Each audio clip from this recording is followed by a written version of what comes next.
Well, good afternoon, everybody. Welcome. Good to see you. So this week we're going to study how to incorporate concurrency into programs. Now, we've seen concurrency before in the form of processes, exception handlers, and in the case of processes, it was we used processes as a mechanism to run multiple independent application programs. Okay. Now, but you could concurrency also exists in application programs. Now, we've seen a little bit of this when we studied signal handlers. Okay, so a signal handler is a concurrent flow that runs concurrently with your main application program. Okay, and we've seen how some of the difficulties that can arise when we introduce concurrency in our programs. So even with something like a signal handler, which isn't doing very much, it's very hard for us to reason about this kind of thing when we have two concurrent flows running at the same time. Like our brains just tend to be kind of sequential. We want to think about things happening one after the other, and it's much easier for us to reason about that. Reasoning about multiple things happening at the same time really causes problems, and that the fundamental reason is that to really reason about, say, two concurrent flows, we have to account for all of the possible interleavings of those flows. Okay, and that grows exponentially with the number of flows. Okay, so you saw this with your signal handlers when you did Shell Lab. You had two concurrent flows, the main program and your signal handler, both accessing a shared resource in the form of the jobs list, right? And you had to be very careful to prevent an interleaving where that data structure was being referenced in an inconsistent state. Okay. So what we're going to do this week and into next week is we're going to look at that kind of application level concurrency, but in a more principled way than we encountered with signal handlers.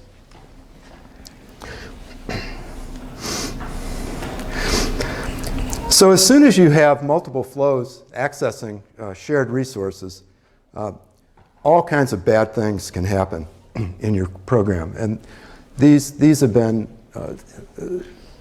these bad things, these problems that occur have been objects of study in computer science for decades.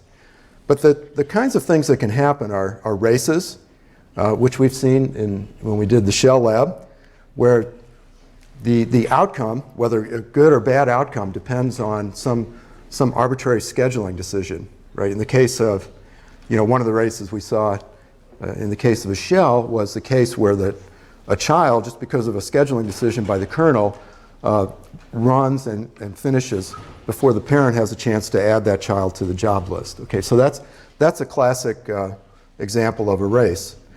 And similarly, if you have two people that are accessing a reservation system for an airline, who gets if they both access at the same time, who actually gets a seat just depends on various scheduling decisions that are going on in the reservation system. Another kind of problem that occurs is deadlock. So a deadlock is a condition that exists where you have multiple flows waiting for an event that will never occur. Okay, so using printf in a signal handler is an example of this kind of problem, or introduces the potential for that kind of problem. Okay, so in your main routine, you execute a printf, and that printf acquires a lock on some system resource. I think it's a terminal lock. Okay. And then after that main printf acquires that lock, it gets interrupted by a signal handler. And now the signal handler, if it does a printf, that printf will try to acquire that lock, but it won't be able to get it because the printf in the main routine has it. So now your signal the printf in the signal handler is waiting for an event that will never occur. It's waiting for that lock to be released. And it will never occur because the printf in the main routine can't release the lock until the signal handler returns. And the signal handler can't acquire the lock until the printf in the main routine terminates. So that's a classic example of deadlock. Another more from real life, imagine that all drivers follow the rules very precisely. And the rule for a four-way stop is that whoever gets there first gets to go first. Okay. So if four cars arrive at the intersection exactly the same time, then you have a deadlock. You have none of the drivers was first, so none of the drivers goes. And so they're all waiting for a condition that'll never occur. And then other classical things that can go wrong are things like liveness, starvation, fairness. So this starvation occurs when you fail, you're trying to do something, but you fail to make progress because somebody else keeps getting all the work, right? So if you had two processes and the kernel always scheduled process A instead of process B, that would be an example of process B being starved out because of an improper scheduling decision. And then we would say that scheduling policy to always schedule B is unfair, right? So it doesn't have this property of fairness where every entity in the system gets sort of a reasonable chunk of the processor. So, like I said, I mean, this concurrency has been studied for years. It's a very deep, difficult topic because of this sort of exponential explosion in the number of interleavings. So we're not going to cover all of them, but we will cover some, so you get a reasonable idea of how to incorporate concurrency in your programs. Now, for our study of application level concurrency, we're going to use servers as a motivating example. And the reason is that you cannot write a correct server without using concurrency. Okay. So it's a really good motivation. And here's the reason. So far we've looked at servers that are iterative. Okay, so they only process requests from one client at a time. And once they finish processing a request from a client, then they go on to the next client. Right? So like with our iterative echo server, you can see each of these clients makes a connection request. Then it writes a line of text to the server, and it waits for the server to echo that back. And in this case, this simple case, it just closes. Okay, and the server waits for a connection request and accept, and then waits for, and then once it accepts that connection request, it reads and waits for that client to write something to the connection, and then it echoes it back, and then it waits for the next line until the client closes that connection, and then the server closes its connection, and then only then does it do another accept to wait for the next connection request. Okay, so in this example, client 2 is also making a connection request, but it never runs. It has to wait until the server actually echoes back the response. Now there's a little subtlety here that in where exactly this client waits. So the semantics of connect, you would think that connect would block until the connection was established. But actually, if you try this out, it turns out that connect actually initiates the connection process inside the kernel, but then it returns, okay, before the connection has been established. And then it does a write, and that write also returns immediately. Right? So it doesn't wait until the server reads that the string that was written, and it doesn't block until it calls the read function, waiting for the echoed response from the server. And so it doesn't block until it hits this read, and then it spends it waits, and finally the server accepts the connection request and then writes the string, echoes the string back to the client.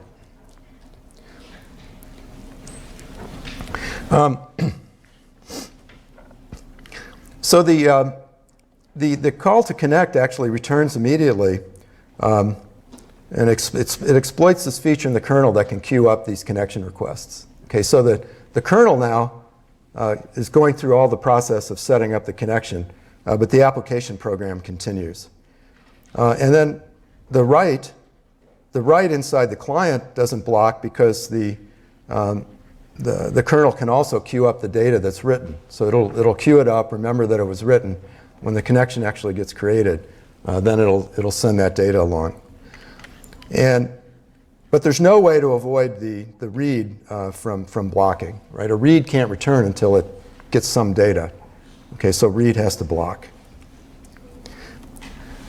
Okay, now here's the fundamental flaw of an iterative server, and the reason why we have to write them with concurrency. Okay, so let's say in our echo server example, we have a client that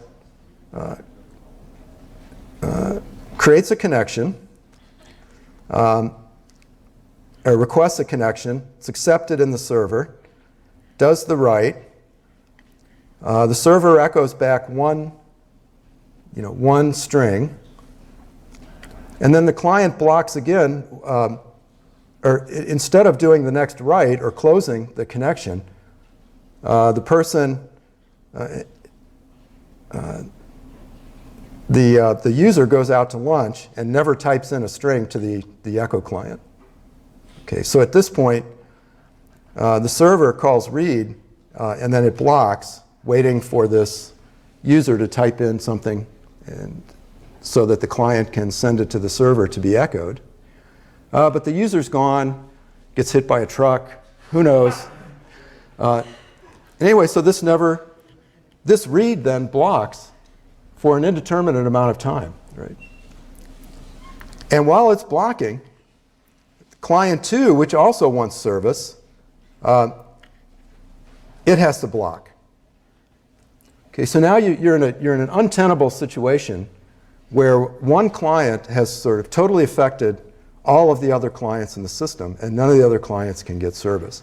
So if this were a web server, if one client for some reason blocked, no other users would be able to use that web service or look at pages on that site.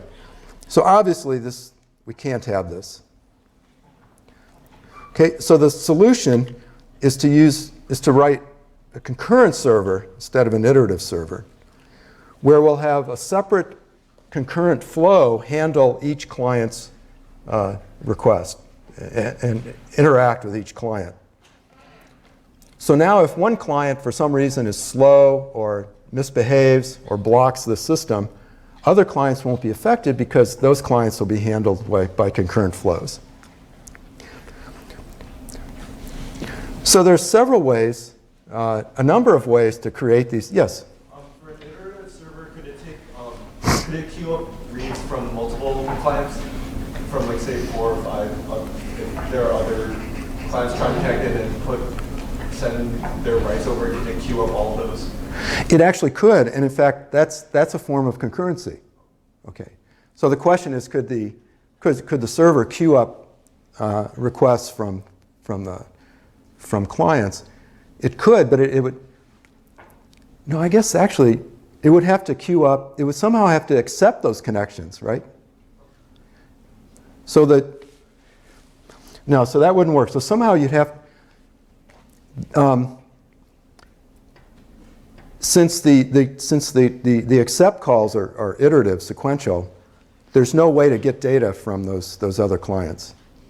Okay, but actually what you're suggesting is very similar to something called an event-based server which is one of the ways we can create concurrent flows. So there's three ways to create these concurrent flows. One is to use processes, okay, like we've already seen. Okay. So the kernel, so in this case, the kernel handles all the scheduling for us and interleaves it interleaves the process execution automatically for us. And then, as we saw before, each flow has its own private address space, so that each flow is independent and scheduled by the kernel. Okay. Now, there's another approach called event-based, where the programmer manually interleaves the flows. Okay, so instead of relying on the kernel to interleave these different flows, the user, the programmer, creates these flows and then manually interleaves them. Okay. And since it's one program, all of the flows share the same address space, right? So they have access to all the same global data structures. And they do this interleaving using a technique called I/O multiplexing. And I'll talk briefly about that, but it's addressed in much more detail in your book.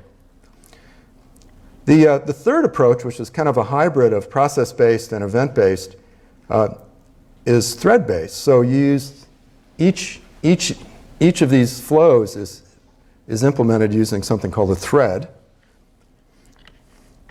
The kernel, like processes, the kernel automatically interleaves these different threads. But unlike a process, each thread shares the same address space. Okay, so each thread has access to all the global variables declared in the program. So so it's like process-based in that the kernel automatically schedules it for us, but it's like event-based in the sense that every flow shares the same address space. Okay, so let's look at all three of these approaches in more detail. So the first approach is to create these flows using processes. So in this case, this is our Echo server example. The client requests a connection and then calls fgetS to wait for the user to type something in at the keyboard. But the user's gone, and so fgetS, this client just blocks in the call to fgetS. So the server, when it gets a request, it accepts the connection request and returns from the accept call. And after it returns from the accept call, it forks a child, and then that child process now will be responsible for interacting with client number one. So the child blocks waiting for data from client one, which is never going to show up because the user left. Okay, but that's okay because it doesn't stop the server. The server, after it forks a child, goes right back and calls accept. And now accept can accept the connection request from client 2 and fork off a different child that can interact with client 2. So that child will read, waits for data to show up from the client, and then it echoes it back, and at some point then closes this connection. Okay, so you see that this misbehaving client number 1 now, because we have concurrent flows interacting with all the clients, this misbehaving client can't adversely affect other clients.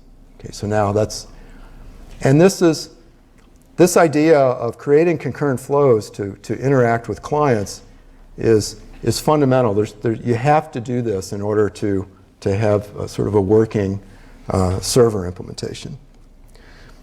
All right, so how would we actually program this process-based concurrent server?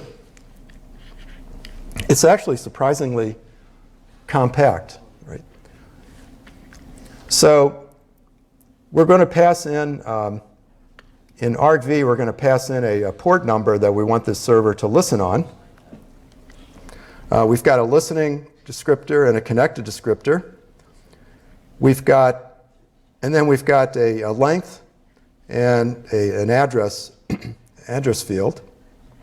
And the address is declared in a protocol-independent way using this sockadder storage type, which is guaranteed to be big enough, as you saw last time, it's guaranteed to be big enough to handle any type of address, either IPv4 or IPv6.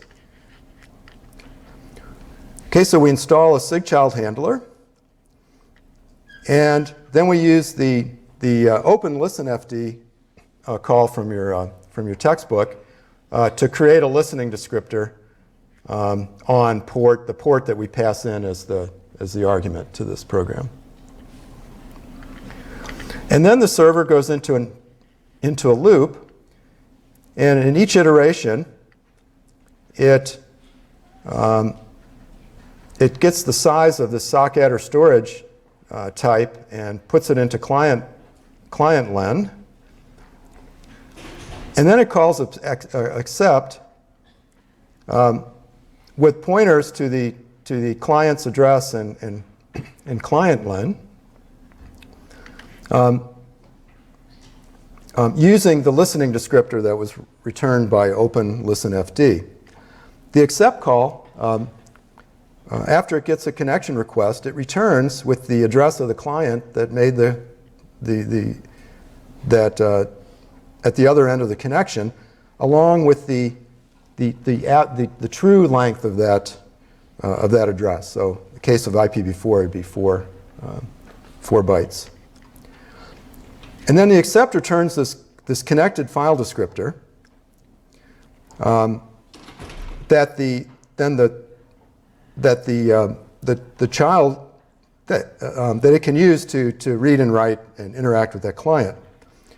So it forks the child, and then the child closes its listening descriptor, and then it calls the echo routine to interact with the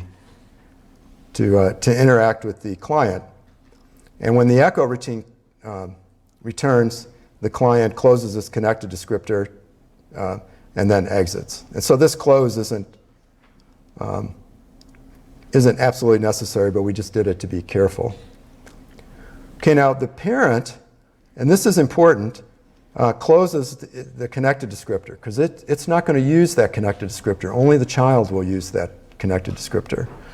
So in order to avoid this memory leak, it's very important for the child to close this descriptor. Okay, because remember, the server's running in an infinite loop. I mean, in theory, it would never terminate. Okay, and then to avoid a memory leak, we have to, in our handler, we have to have a SIGCHILD handler that will reap all of the children that have terminated. Okay, so let's look at a little more detail how this accept works. So you have a client with a client file descriptor, and then you have a server that creates a listening descriptor. So let's say that's descriptors are indexed by small integers. So let's say that index is 3. The descriptor number is 3. So the server blocks an accept, waiting for this connection request. The client makes a connection request using the connect call. Okay. The server accepts the connect call, and then it creates a child. And then the child interacts with the client using the connected file descriptor that was returned from the accept. So that would be, say, descriptor number 4, just be some different number. Okay, so the execution model we have for these process-based servers is that we have the server processor listening for connection requests, one after the other from clients. And then we have multiple clients interacting concurrently with multiple children interacting concurrently with multiple clients. Okay, since each of these each of these children or processes, there's no shared state between them, and both parent and child inherit the they inherit the descriptor table, so they both have copies of ListenFD and the listening descriptor and the connected descriptor. Okay, and as we saw before, the parent must close its copy of the connected file descriptor. The child should close the listening descriptor, but it's, just to be, just because it's not needed. All right, so these are actually pretty simple to create, and there's just a couple of things you have to keep in mind when you build a process-based server. So first, as with any process that creates children, it has to reap these children that have terminated to avoid this memory leak. The parent process has to close its copy of the connected file descriptor. And there's a couple reasons. In fact, if it doesn't, it'll not only create a memory leak, but that the state associated with that descriptor will actually stay around forever because the kernel won't close that connection. So as we saw when we looked at file I/O, this is the same kind of file I/O we looked at before. So the kernel keeps a reference count for each socket that's open. So after the fork, now there's a parent and the child which are accessing the file table associated with the connected file descriptor. Okay, and the connection won't be closed until the reference count for that connected file descriptor is 0, right? So that file table entry won't be removed from the kernel until there's 0 references to it. Okay. So both the parent and the child have to close that descriptor. Okay, now the good thing about process-based servers is that they do the job for us that we asked them to do, right? We wanted them to handle, to interact with multiple clients concurrently, or have that ability. There's a very clean sharing model, right? So there's private address spaces between all of the children and the parent. They share, they have separate descriptors, but they have separate copies of the descriptor table, but they share the same open file table. Okay? And there's, so in some sense, this is the simplest possible way to create concurrent servers. And if you can get by with not sharing any global variables or sharing address spaces, then this is the way to go. Now, the disadvantage is that there's additional overhead for processes. Right? Even with this copy on write trick that we saw for sharing the address space between the parent and the child, it's still non-trivial overhead, and you have to actually do a lot of work if you want to share data between processes. So, like, let's say you want to have some kind of a shared cache between multiple processes. You either have to use files, okay, on disk. Or if you want to share memory, you have to use use some kind of memory mapping, or you have to use what's these inter-process communication mechanisms, which we haven't talked about, but there's ways. Pipes are probably the ones you're most familiar with. So a pipe allows one process to send data to another process, right? And there's ways to share memory between processes, but they're cumbersome and have to be implemented with care. Okay, now the second approach is we call an event-based server. So the idea here is that the server maintains a set of active connections. So it has an array of connected file descriptors from different clients. Okay. And then it determines which of those, and it also has a listening descriptor. And then it determines which of those descriptors have pending input.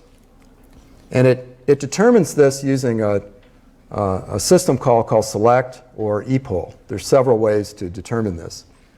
But basically, using select or epoll, you can determine which of a set of descriptors has pending input. Right? And then and so the arrival of input at a descriptor is called an event because it changes the state of the descriptor. Okay? So an event in general is always some kind of state change. Okay?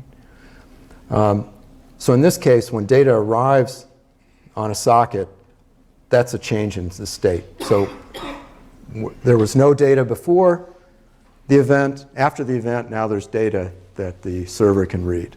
Okay. So if the listening descriptor has input, then the server calls accept to accept the connection.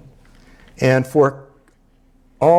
then all connected descriptors that have pending inputs, it services those. It reads from those in some order. Okay. Now, the details for how to do this are described in the book. But basically, conceptually it's pretty simple. It's actually tricky to implement. But the idea is that there's some set of active descriptors. Right? There's some set of descriptors, connected descriptors that you're using, that are being used right now to interact with a client. There's some that are inactive, so if descriptor was closed, then it's no longer active. Right? And then there's other descriptors that have never been used. So we just have this array of descriptors, and then we record the descriptor number for each of those connected for each of those descriptors.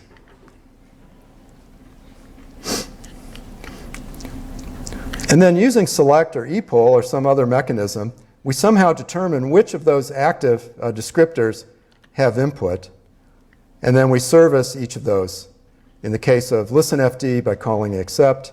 In the case of these connected descriptors, actually this should be conFD, not clientFD. But in the case of these connected descriptors, we read the data from them. And when we read the data from each descriptor, we do some work. Okay. So data arrives at a descriptor, and then we read that data, and then we do some kind of work. Okay. Maybe in the case of an echo server, we echo it right back. Okay. In the case of a web server, we may, if that data was HTTP request, we might go and fetch a file from disk and return it. Okay. But in any case, we notice that the descriptor has some data, we read that data, and then we respond to it in some way. Okay, so that response, those multiple responses, are concurrent flows. Okay, when we're interacting with that client, we're creating concurrent flows, a concurrent flow for each client, and we're servicing those clients concurrently. Okay, so even though it's a sequential program, right? We're not using fork or anything. It's just a C program, straightforward C program. We're writing it in such a way that we're creating our own concurrent flows. Okay.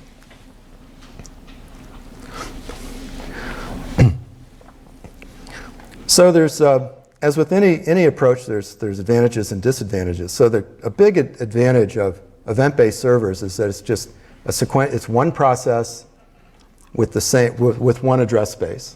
Right? So it's very easy. You can use conventional debugger, GDB, to step through. You can see everything. You have access to everything. So in that sense, they're much simpler to debug, understand. And then there's no process or thread control overhead. So when we service a particular descriptor, there's very little overhead. Right? The only overhead is sort of determining that descriptor has input available. Okay. And so because of that, this is the high-performance web servers like Node.js, Nginx, Tornado, they all use this event-based approach. Okay, if you want to get over 10,000 requests per second, you have to go with something like this. Okay, the disadvantage is it's much harder more complex to code up than the other processor thread-based designs. And it's very difficult. So one of the hardest aspects of writing an event-based server is that you have to figure out how much work you're going to do in response to an event. Okay, so let's say this server is a web server, and you get input on one of a connected file descriptor. The simplest thing to do would be to then assume to read the entire HTTP request and not return until you've read the entire request. Okay, so in that case, the amount of work that you do in response to an event is very coarse-grained. There's a lot of instructions because we're going to read every single line in that HTTP request header. So that's an example of coarse-grain. It's very simple because every time you get a request on a connected descriptor, you just read the whole HTTP request and then send a response. Okay, so there's on the other hand, it's vulnerable because what if a client misbehaves and doesn't send the entire HTTP request? What if it sends half of the request? So if you were going to design an event-based web server, you probably wouldn't want to do that, right? Because at a single client, we'd be back in the situation we were before, where a single misbehaving client could sort of shut down the whole server. So you might say, well, my unit of work that I do in response to a request will be to read a single line from a request. Okay, so I'll read a single line and then I'll return. Okay, so now we're interleaving reading single lines, and once I've read the entire request, then I'll send the response.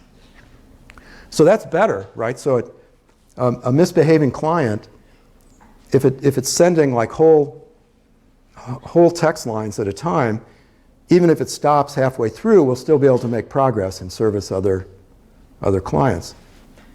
So that's a finer grained approach. It's better. It's probably more robust than waiting for the whole request, but it's still vulnerable because the client could just send a partial line. So now we're back.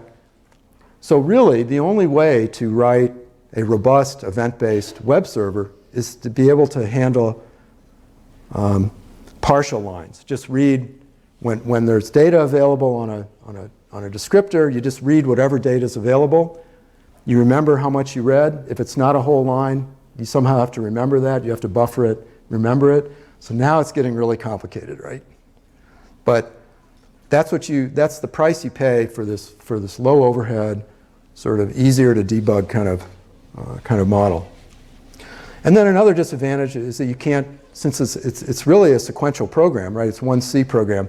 You can't take advantage of multiple cores. So the only way to get sort of more performance out of an event-based server, is just to replicate copies of that server. Okay? But you can't make an individual server go faster by using multiple cores. Okay, the third approach is to use threads to create these concurrent flows. It's very similar to processes, but there are some important differences. So let's look first at what we mean by a thread. So let's go back. Let's go back and look at the traditional view of a process. So we think of a process as some context. I mean, that's data structures in the kernel. Okay, data that the kernel keeps about that process, as well as this private address space, which contains a stack, code and data, and then the stack. Okay, and then as part of the, and then the process context consists of context that's associated with the program, like the registers, condition codes, program counter, stack pointer. Okay. And then it contains kernel context, which is information in the kernel that the kernel needs to implement this idea of a process. Okay, and so all of this data is actually stored in the kernel, but some of the data is directly associated with the program, and other data is sort of support data that the kernel needs to implement processes. Okay, so let's just take this picture, and we're just going to just move things around a little bit.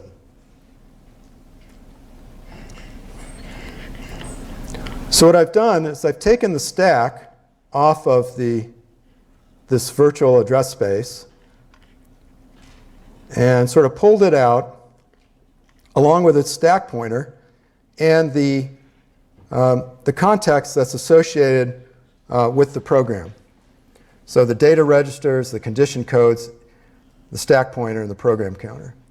Okay, and I've just renamed it thread context instead of program context, but it's the same thing. And then I'm going to call this whole thing, the combination of a stack and this thread context, I'm going to call that a thread. And then everything else remains the same. We still have our code and data, and we have the kernel context. Okay, now by doing this sort of refactoring and just moving things around, I can now imagine, so this stack isn't very much, right?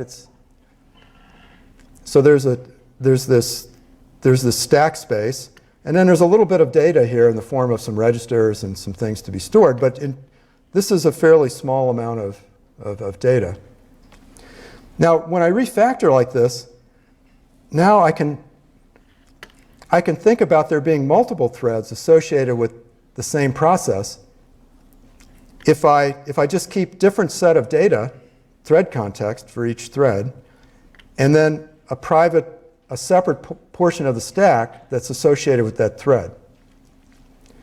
So now each thread shares the same code and data, the same virtual address space, has the same kernel context, okay, the same I/O structures. But now it has its own separate individual stack. Okay, so local variables, things that you would store on a stack now would be private, sort of independent, and it has its own set of its own program counter, its own stack pointer, its own set of registers and condition codes.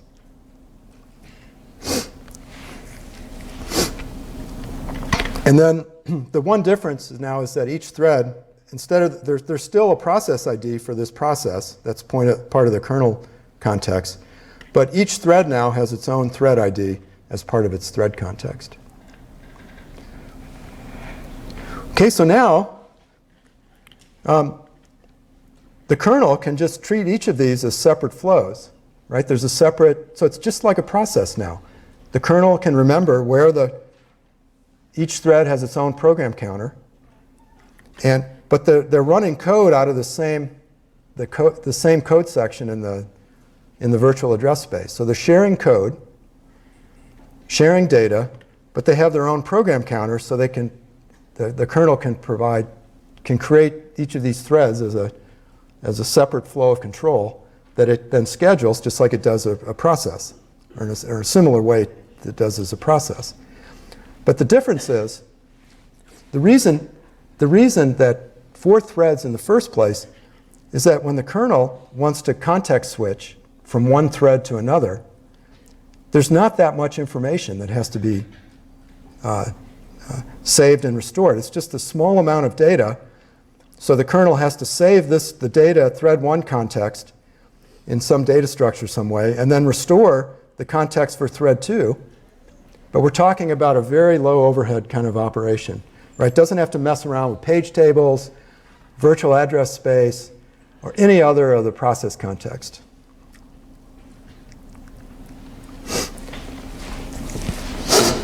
So, so threads are kind of like processes, but they're different in the sense that they share the same virtual address space. And unlike processes, which are created by fork, which creates a strict process hierarchy, threads are just pools. You can think of threads as pools of concurrent flows that access the same code and data. Okay. And then the kernel is responsible for scheduling those flows in a way that so each flow gets time on the processor.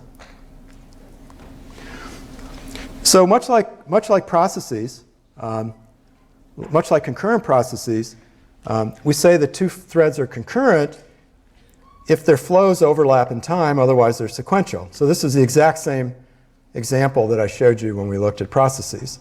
So here you have, instead of 3 processes, we have 3 threads running it within the same process. Thread A runs for a little bit, and then the kernel decides to swap it out and run thread B. So then thread B runs for a little bit, and then the kernel decides to give thread C some time, so it saves thread B's context, restores thread C's context, and sets the PC to the PC value in thread C's context, and so C runs, and then the kernel decides to give A some time again, so then A runs some more. Right? So because thread A and B overlap in time, they're running concurrently. B and C don't overlap in time, so they're not running concurrently. But A and C are concurrent because they overlap in time. And so you can, you also have the option, if there's multiple cores, then a thread can run on each core, so then you can have true parallelism. Okay.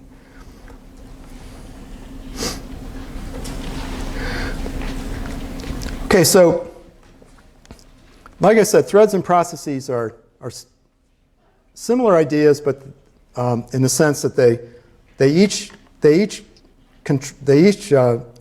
each thread and process corresponds to some kind of logical flow, and they can run concurrently with other flows, and each is scheduled and context switched by the kernel. Okay. But they're different because threads share all code and data except their local stacks. Okay. And in fact, those local stacks, although each thread has its own, it's really just sharing the same stack. And so it's really the same portion of the virtual address space. It's just that each thread is assigned its own part of that stack. Okay, so even though threads have their own individual stacks, since it's all part of the same virtual address space, a thread can access the stack of any other thread if it's, and that's not a good thing to do, but it's possible. Okay. So processes don't share any of this state, right? They have their own private address spaces. And threads are less expensive than processes. It's cheaper to create them, and the main reason is that there's just less context associated with the thread than there is as a process. And so in our system, when we measure we just create and wait for create a process, wait for a process over and over again, and then measure the time. It turns out to be about 20,000 cycles to create and reap a process, about 10,000 cycles to create and reap a thread. So the kernel provides threads to us using an interface called pthreads, POSIX threads. So this is a fairly recent standard that all Linux, Unix systems, and Windows, Macintosh. So this is a sort of standard POSIX standard for manipulating threads. And so you can do things like create and reap threads. So this is sort of like fork, and this is sort of like wait, but not quite, because it doesn't create. There's no hierarchy associated with these. You can Just like getPID, there's a function to get your thread ID. You can kill threads, so one thread can kill another thread. There's a function to exit a thread. The normal exit system call terminates all the threads, and return is similar to pthread exit in the sense that it just terminates the current thread, the thread that calls it. And then there's ways to synchronize access to shared variables, which we'll look at on Thursday in more detail. Okay, so here's the pthreads Hello World program. Your K&R book, the C reference manual, the very first thing that it does is it shows you how to write the simplest possible C program, the famous Hello World program. So that goes all the way back to like 1978 when K&R book was first written.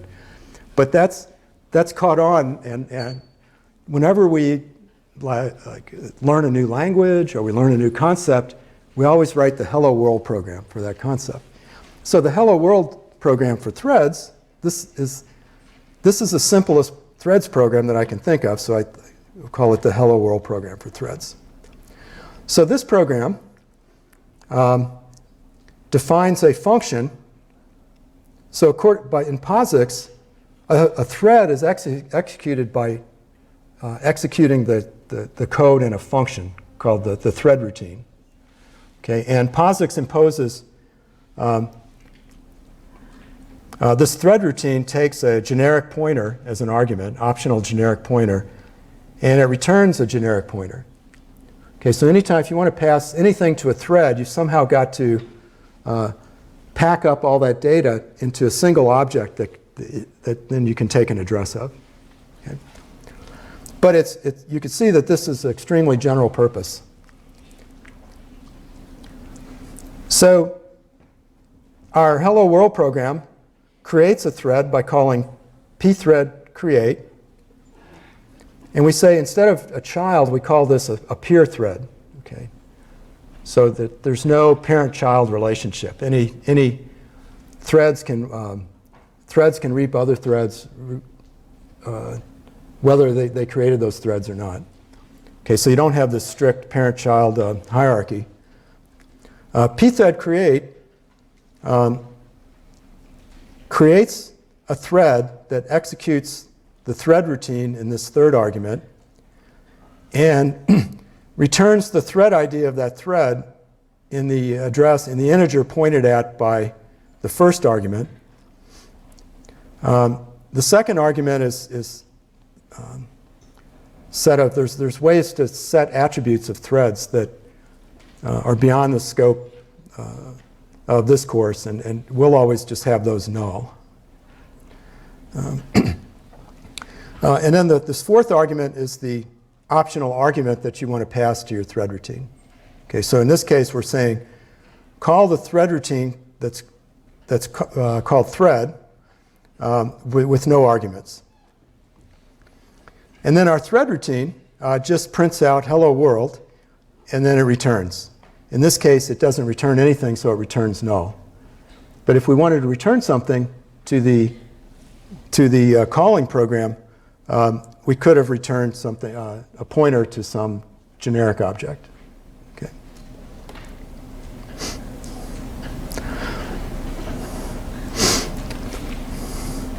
Okay, so the thread ID, the thread attributes are null, the thread routine, the thread arguments are void star p, and the return value is a void double, so it's a pointer to the pointer that you want to return. Okay. All right, so let's look at what happens when we execute hello world. So the main thread runs for a while, then it calls pthread create, which creates the peer thread, which now is a concurrent flow that's running once the pthread create returns, then we're running two concurrent flows. We're running the main thread, and we're running the peer thread.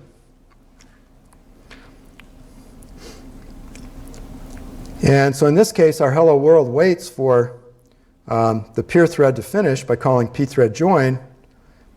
The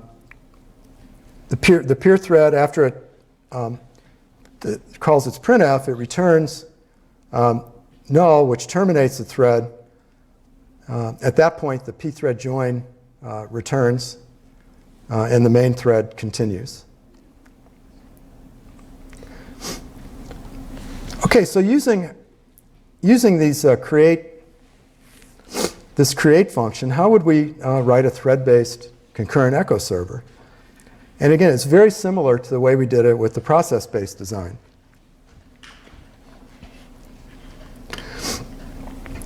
So we call we acquire a listening descriptor by calling our openListenFD function just as before. And then inside this infinite server loop, we get the size of the client adder struct, so which is going to be large enough to fit any address. And then we malloc space for the connected file descriptor. So we're mallocing one integer-sized portion of dynamic storage for this connected descriptor that we're going to get back from accept. And we're going to, this is actually really important to avoid a nasty race condition that I'll show you in a second. So now we call accept with our listening descriptor and client address and client length, just like before. And accept returns the connected descriptor, and then we dereference this connected descriptor pointer and store that the value returned by accept in this location in the heap. And then we call pthread create by giving it the name of our thread routine, which in this case is just simply a function we've defined in our program called thread, and the pointer to the connected file descriptor. Okay, now our thread routine then will use to interact with the client. Okay, so the thread routine dereferences the argument, remember, is a pointer to a connected file descriptor. So it dereferences that pointer to get the actual integer connected descriptor. And then it detaches the thread. So by default, threads run in independent and attached mode, so they can be joined by other threads and they can be killed by other threads. But by default, if it's similar when threads are running in sort of unattached mode, or undetached mode, then when they die, they have to be reaped by a join function to acquire those resources. But if we detach a thread, then it can't be joined by any threads. But when it dies, the kernel will automatically restore the resources associated with that thread. So in this case, we're going to just detach this thread, so we don't have to worry about reaping it when it finishes. And then we're going to free this memory that was malloced. So this is important. We have to free this memory that was malloced by the main thread in order to avoid a memory leak. And then we call our echo function, so we interact with the echo client until the echo client's finished. And then we close this descriptor, again, to avoid a potentially fatal memory leak.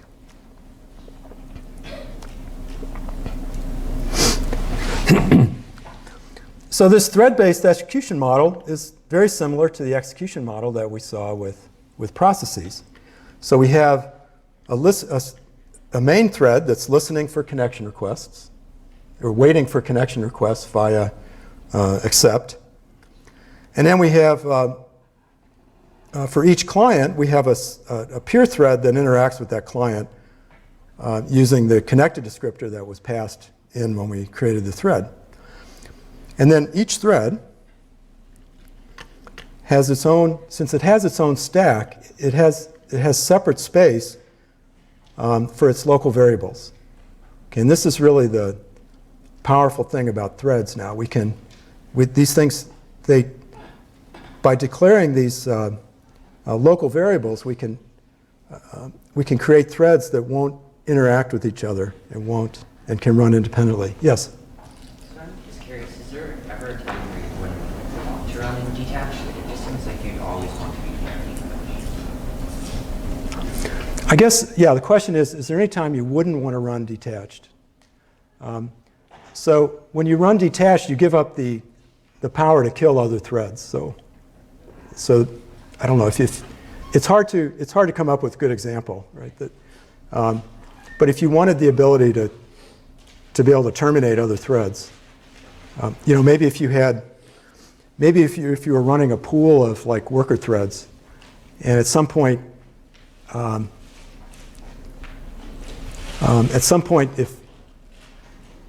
guess you can imagine a scenario where, suppose you're running a pool of worker threads. You give them all jobs to do. The first one that finishes, you take the result, and you don't need the results from the other threads. So you might just want to kill those threads. But it's hard to come up with a really compelling reason.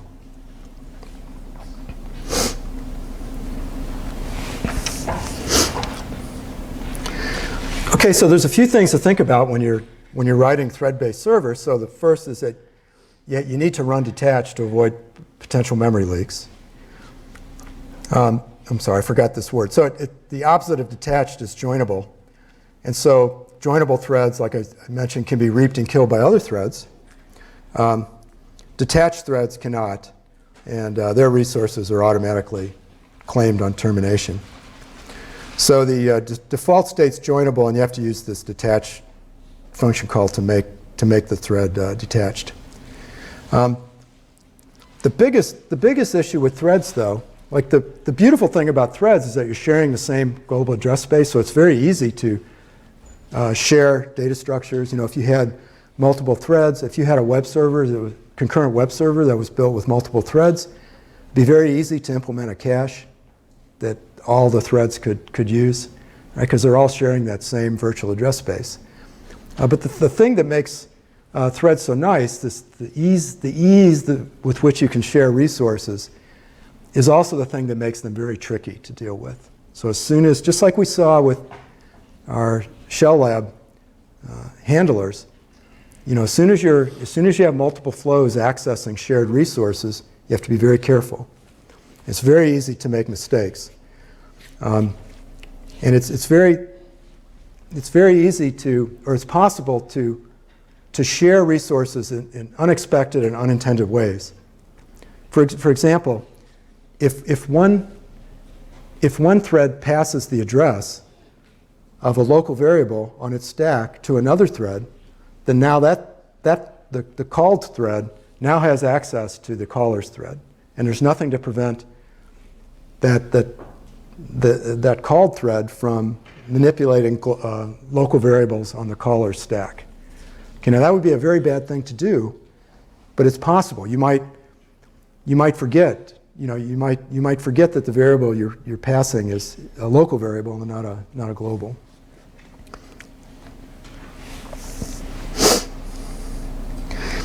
Okay, and a really bad mistake in our Echo server example.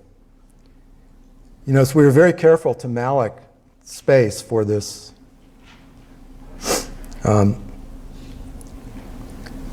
connected file descriptor that we passed into the peer thread that we were creating. Would have been much easier just to pass the address of the connected file descriptor into our peer thread. It'd be much easier, but it would also be wrong.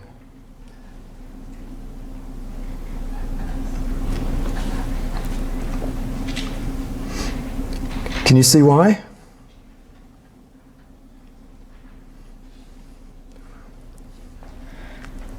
Okay, let's say right here when we call pthread create, instead of passing a pointer to a separately allocated region of the heap. Instead of doing that, we just pass the address of the connected file descriptor. Same thing, right?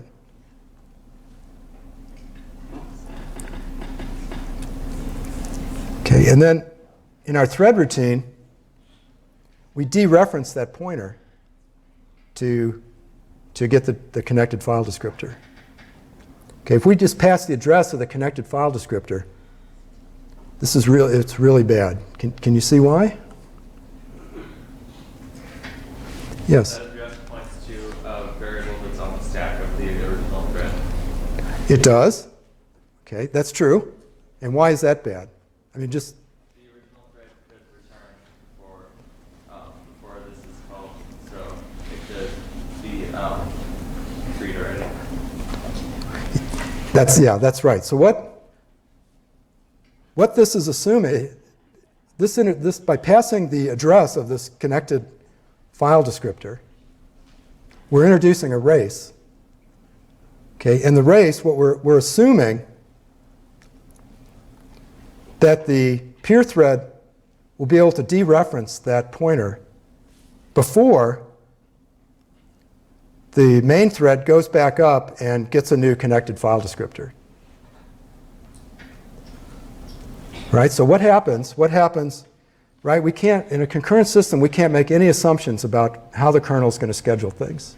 Right? We saw this same thing with processes. So what happens if after pthread create, the main thread runs instead of the peer thread? Okay, so we've passed the address of the connected file descriptor for this client that we accepted the connection request from. And then before the peer thread can dereference that argument, we get a new connected file descriptor. Okay. And now the child runs, and it dereferences that descriptor.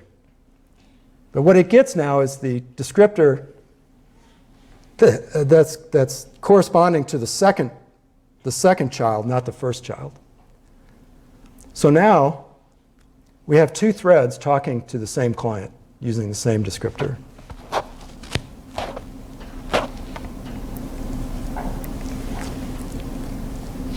So do you see that? Oh. So it's very tricky. This is like a real subtle, this is an example of sort of subtle errors that you can introduce because of this unintended sharing.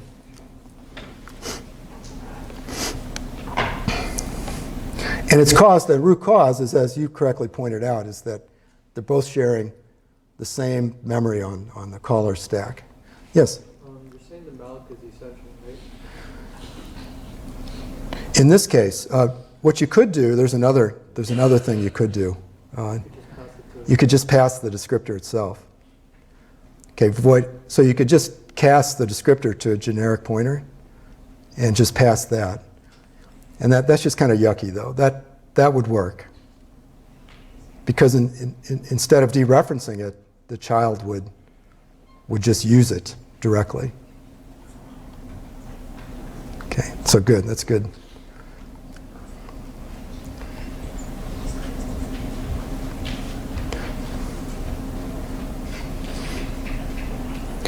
Okay, so the really good things with threads is this ease of sharing, but that sharing also introduces complications. In fact, that's where we're going to look at ways to sort of control the sharing, so that we don't get unintended sharing.